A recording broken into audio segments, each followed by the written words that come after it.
गुरु दीक्षा coaching परिवार के 10वीं कक्षा के प्रिय होनहार विद्यार्थी जी, आप सबको सादर नमस्कार। आशा करता हूँ आपके पास जो भी समय शेष है उसे विशेष समझते हुए आप लोग तैयारी में रत होंगे, अर्थात आप लोग तैयारी में मग्न होंगे।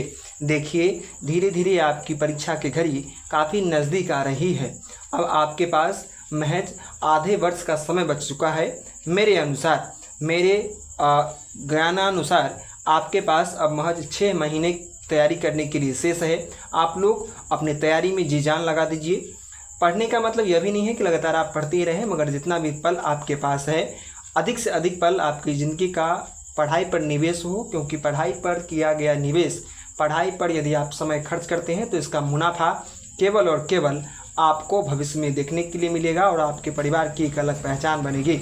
तो आप लोग अनावश्यक कार्यों को न करके पढ़ाई पर अपना कीमती वक्त जाया कीजिए, कीमती वक्त खर्च कीजिए, ताकि आपकी पढ़ाई से आपके परिवार का, आपका एक अलग पहचान बने और आपको निश्चित रूप से स्वयं पर एक दिन गर्व हो।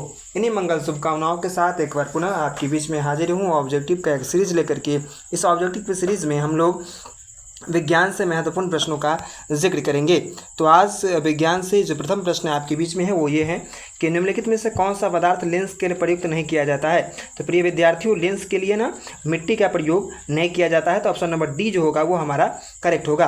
ध्यान, अगला प्रश्न हमारे बीच में है जो निर्गत किरण और अभिलंब के बीच के कोण को क्या कहते हैं। तो निर्गत किरण और अभिलंब के बीच के कोण को प्रिय बच्चों निर्गत कोण कहा जाता है। ध्यान, तो इसलिए सी ऑप्शन करेक्ट होगा हमारा।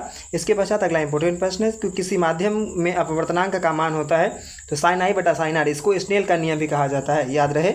इसके पश्चात अगला इंपॉर्टेंट प्रश्न है कि सामान्य दृष्टि के वयस्क के लिए सुस्पष्ट दर्शन की न्यूनतम दूरी होती है तो 25 सेंटीमीटर होती है। उसके पश्चात अगला इंपॉर्टेंट प्रश्न है कि दूर दृष्टि वाली आंखें साफ देख सकती हैं। तो दूर दृष्टि जिनके पास भी दूर दृष्टि दोष वाली शिकायत होती है तो वो दूर की वस्तुओं को प्रिय बच्चों साफ साफ देख सकते हैं। तो ऑप्शन नंबर ए जो होगा हमारा इस प्रश्न का वह करेक्ट होगा।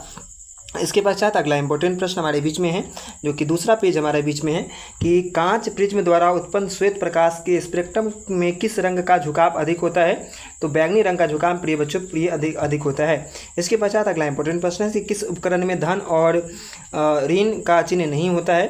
तो कुंडली में नहीं होता है, धन और ऋण का चिन्ह नहीं होता है। इसके पश्चात अगला इंपॉर्टेंट प्रश्न है कि 10 ओम और 20 ओम के दो प्रतिरोध को श्रेणीक्रम में जोड़ने पर समतुल्य प्रतिरोध कितना होगा।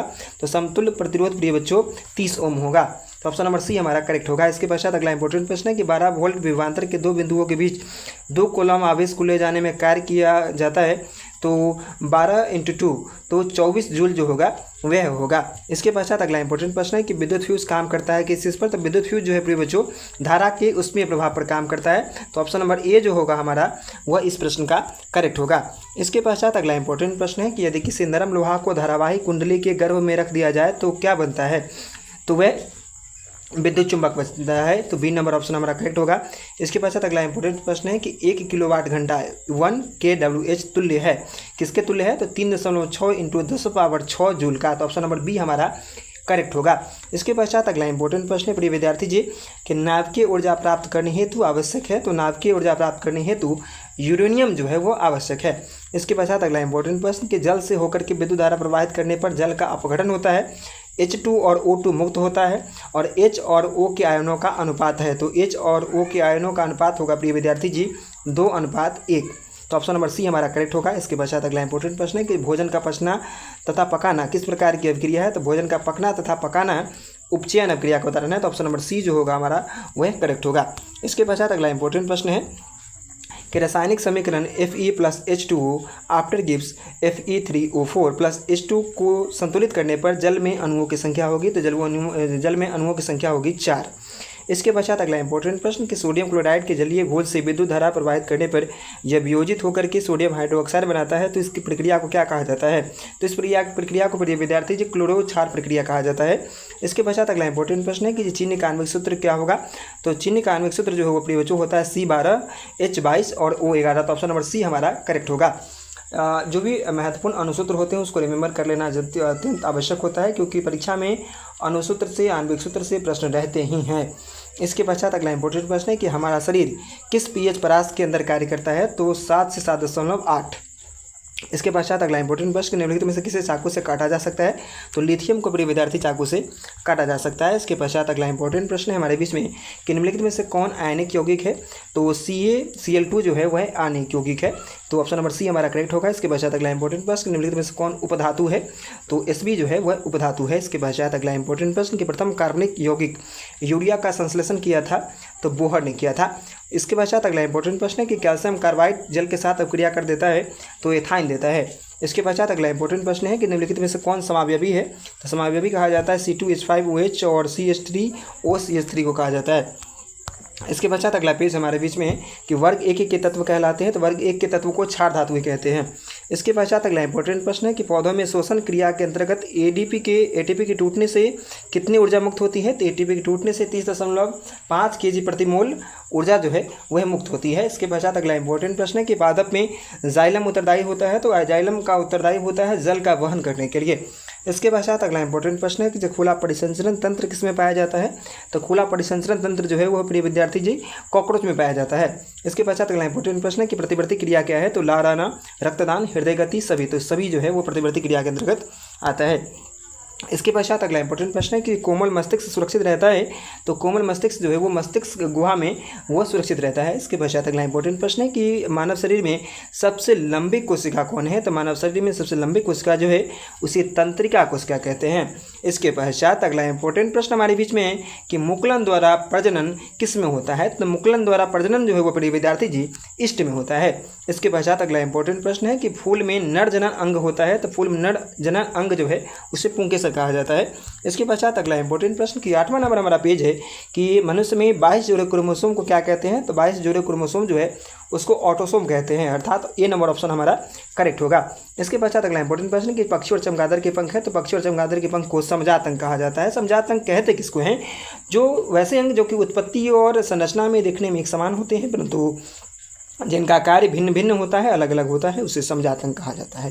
तो इस प्रकार पक्षी और चमगादड़ के पंख जो है वो समजात अंग के उदाहरण है। इसके पश्चात अगला इंपॉर्टेंट प्रश्न कि प्राथमिक उपभोक्ता कहलाते हैं, तो प्राथमिक उपभोक्ता को शाकाहारी कहा जाता है। इसके पश्चात अगला इंपॉर्टेंट प्रश्न है कि ओजोन के एक अणु में परमाणुओं की संख्या होगी, तो ओजोन के एक अणु में परमाणुओं की संख्या जो होगी प्रिय विद्यार्थी जी 3 होगी। इसके पश्चात अगला पेज हमारे बीच में है कि पेट्रोलियम का उपयोग होता है, तो पेट्रोलियम का उपयोग होता है मोटर वाहन में भी होता है, जलयान में भी होता है, वायुयान में भी होता है, अर्थात इनमें से सभी होगा। इसके पश्चात अगला इंपॉर्टेंट प्रश्न कि कोयला का मुख्य स्रोत क्या है? तो कोयला का मुख्य स्रोत है पौधे। इसके पश्चात अगला इंपॉर्टेंट प्रश्न कि निम्नलिखित में से कौन सा पद विद्युत परिपथ में विद्युत शक्ति को निरूपित करता है? तो I/R जो है वह निगेट करता है। इसके पश्चात अगला इंपॉर्टेंट प्रश्न है कि तांबे की तार की एक आयताकार कुंडली किसी चुंबकीय क्षेत्र में घूर्णित कर रही है, इस कुंडली में परित विद्युत धारा की दिशा में कितने परिभ्रमण के पश्चात परिवर्तन होता है? तो आधे। इसके पश्चात अगला इंपॉर्टेंट प्रश्न कि 10वां नंबर हमारा पेज है कि निम्नलिखित में से कौन पुनरुद्भवन का उदाहरण है? तो हाइड्रा, अमीबा, स्पाइरोगाइडा, तो अमीबा जो है वह पुनरुद्भवन का उदाहरण है। इसके पश्चात अगला इंपॉर्टेंट प्रश्न है कि कौन सा अजैव निम्नीकरण कचरा है? तो थर्मोकोल जो है वो अजैव और निम्नीकरण कचरा है। इसके पश्चात अगला इंपॉर्टेंट कि तिंदल प्रभाव प्रकाश की कौन सी प्रकटना का प्रदर्शन करता है? तो प्रकाश के प्रकटन का प्रदर्शन करता है। इसके पश्चात अगला इंपॉर्टेंट प्रश्न है कि पुष्प का नर जनन अंग कहलाता है, तो पुष्प का नर जनन अंग जो है वो प्रिय विद्यार्थी जी पुंकेसर कहलाता है। इसके पश्चात अगला इंपॉर्टेंट प्रश्न कि व्यंजक चूर्ण का रासायनिक सूत्र क्या होगा? तो व्यंजक चूर्ण का रासायनिक सूत्र प्रिय विद्यार्थी जी CaOCl2 होगा, है ना। तो ऑप्शन नंबर हमारा इसका बी करेक्ट होगा। व्यंजक चूर्ण का रासायनिक सूत्र क्या होता है? तो CaOCl2 होता है। इसके पश्चात अगला इंपॉर्टेंट प्रश्न है कि निम्नलिखित में से कौन गंगा प्रदूषण के लिए उत्तरदायी नहीं है? तो गंगा में मछली पालना जो है वो गंगा प्रदूषण के लिए उत्तरदायी नहीं है, बाकी सभी चीज़ उत्तरदायी है, चाहे वो गंगा में कपड़ा धोना हो, गंगा में अधजले सबको बहाना हो, गंगा में रासायनिक अपशिष्ट उत्सर्जन हो, ये सभी कुछ है विदाउट गंगा में मछली पालना के। दांतों को साफ करने के लिए दंतमंजन प्रायः होता है, तो क्षार ये होता है। इसके पश्चात अगला इंपॉर्टेंट जो कि अंतिम नंबर प्रश्न है इस वीडियो सेशन का कि क्लोरीन के परमाणु के बाह्यतम कक्षा में इलेक्ट्रॉनों की संख्या कितनी होती है? तो 7 होता है। तो इस प्रकार इस सेशन में इतने प्रश्नों का 50 प्रश्नों का जिक्र किया गया। आगे और भी हम लोग सेशन लाते रहेंगे। आप लोग मन से अध्ययन करते रहें, अपने माता पिता के सपनों को साकार करने के लिए हर रोज़ पढ़ें और एक दिन उनको इतना गर्व का एहसास करवाएं कि आपको भी स्वयं पर गर्व हो। धन्यवाद।